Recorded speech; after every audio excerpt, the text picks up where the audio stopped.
Today's question: why does a 5% scope creep secretly bankrupt your projects? By the end of this video, you'll be able to identify uncontrolled scope expansion and implement formal change control to prevent budget and schedule overruns.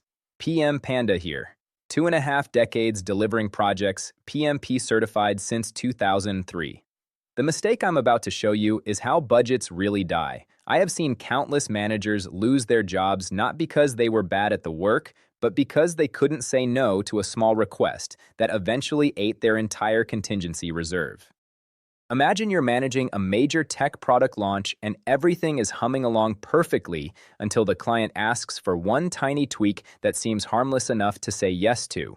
You want to be a team player and keep the relationship smooth, so you agree to that 5% addition without thinking twice about the paperwork or the impact on your developers. But then another small request comes in next week, and then another one the week after that, until suddenly your team is drowning in unpaid overtime and your budget is bleeding out from 1,000 small cuts.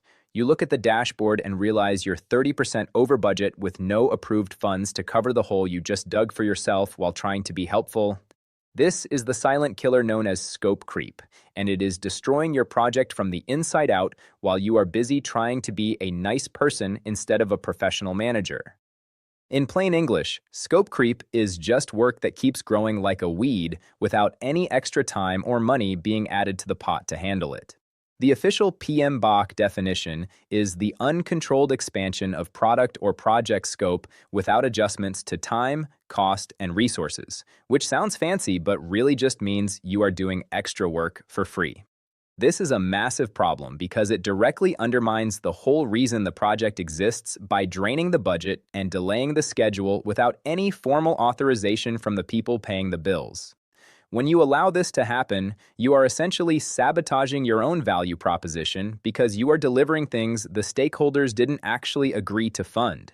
Think of it like a construction project where you start building a 3-bedroom house, but keep adding balconies and walk-in closets until the foundation cracks under the weight of unapproved ideas. Many project managers confuse being helpful with being professional, but meeting a project's intended value does not mean you should ever endorse gold plating or scope creep. Gold plating is when the team adds extra features they think the client will love but were never actually requested, which is just as dangerous as creep because it wastes valuable resources on things that might not even be needed.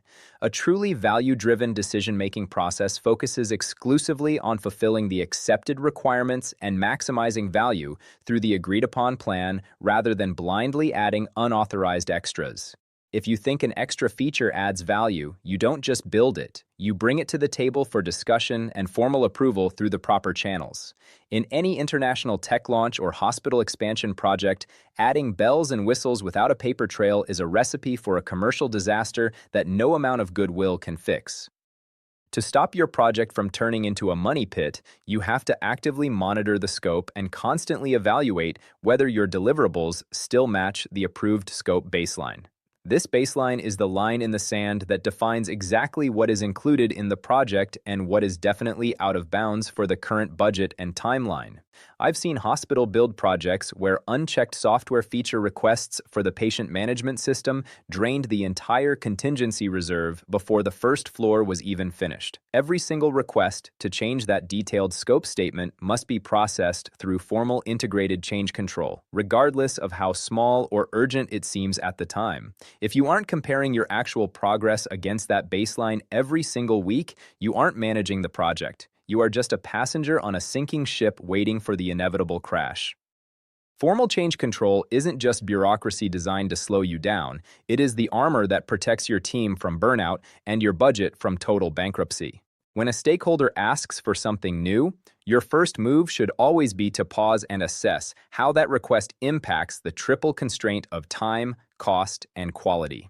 You don't have to say no immediately, but you definitely shouldn't say yes until the impact is fully understood and documented in a formal change request. This process ensures that if the scope grows, the budget and the schedule grow right along with it, so you aren't left holding the bag for someone else's bright idea. In my experience, informal verbal approvals are the quickest way to guarantee a mountain of unpaid overtime and schedule delays that will haunt you for the rest of the project lifecycle.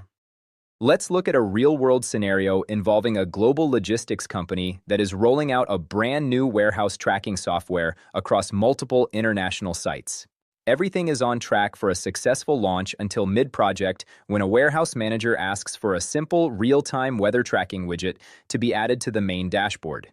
It sounds like a 5-minute job, but in reality, that widget needs API integrations, data validation, and UI testing across 3 different languages and 5 different time zones. If the project manager just says yes to be helpful, that tiny tweak is going to consume a massive amount of resources that were supposed to be spent on core functionality.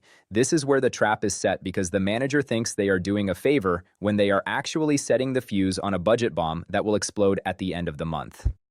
Now let's look at the actual numbers, because math is the only thing that doesn't lie when the scope starts to creep into your project plan. That simple weather widget actually requires 100 developer hours at an average rate of $80 per hour, which is an unbudgeted $8,000 hit to the labor cost.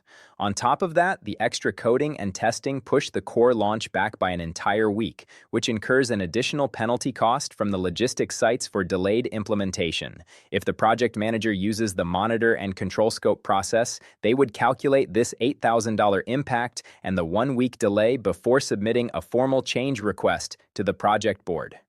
By presenting these facts to the project sponsor, they can decide if the weather widget is worth the extra cash and time, or if it should be pushed to a second phase of development.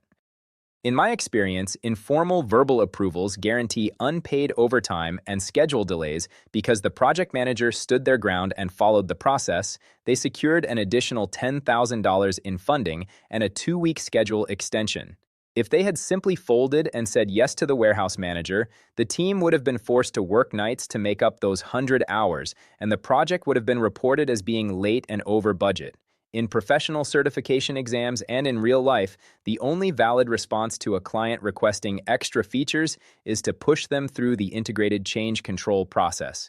This ensures that the baseline is updated and everyone is on the same page about what is being delivered and what it actually costs to get there. Remember that being a good manager means protecting the integrity of the project plan, not just saying yes to every person with a loud voice and a bad idea. Here's what most people get wrong after 25 years of watching this, and the biggest one is confusing being agile with allowing uncontrolled scope creep. People think that because they are using an adaptive or iterative approach, they can just pile on extra work whenever they feel like it without any consequences to the final delivery. Even in an agile environment, we prioritize changes formally using a product backlog, and we never just add work without swapping out other tasks or adjusting the iteration length. If you add a feature to a sprint, you have to take something of equal effort out. Otherwise, you are just overworking your team and pretending the laws of physics don't apply.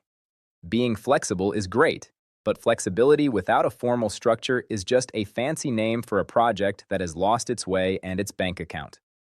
Another classic mistake is accepting an approved change, but then failing to actually update the project baseline to reflect the new reality of the work being performed. Adding approved scope without securing the corresponding adjustments to the cost and schedule baselines is a professional death wish because it sets the team up for an inevitable failure during the final review. You might have permission to do the work, but if your reports still show the old budget and the old deadline, you are going to look like you are failing even when you are doing exactly what was asked. Always make sure that once a change request is signed, the formal scope, cost, and schedule documents are updated immediately across all platforms. This protects you during the final audit and ensures that your performance is measured against the reality of the work being performed rather than a ghost plan from 6 months ago. To wrap this up, remember that scope creep is the uncontrolled expansion of work without adjusting your time, cost, or resources, which will eventually bankrupt your project.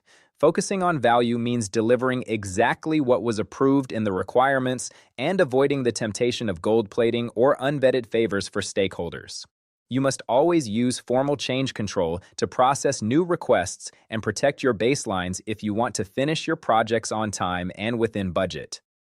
Your actionable next step for today is to go back to your desk and review your current project for any unwritten favors or quick tweaks you are currently doing for the client. If you find something that isn't in the original scope document, stop work on it immediately and formally document it as a change request to show the true impact on your resources. Taking this one step today will save you dozens of hours of stress and potentially thousands of dollars in unrecovered costs down the road when the budget finally runs dry.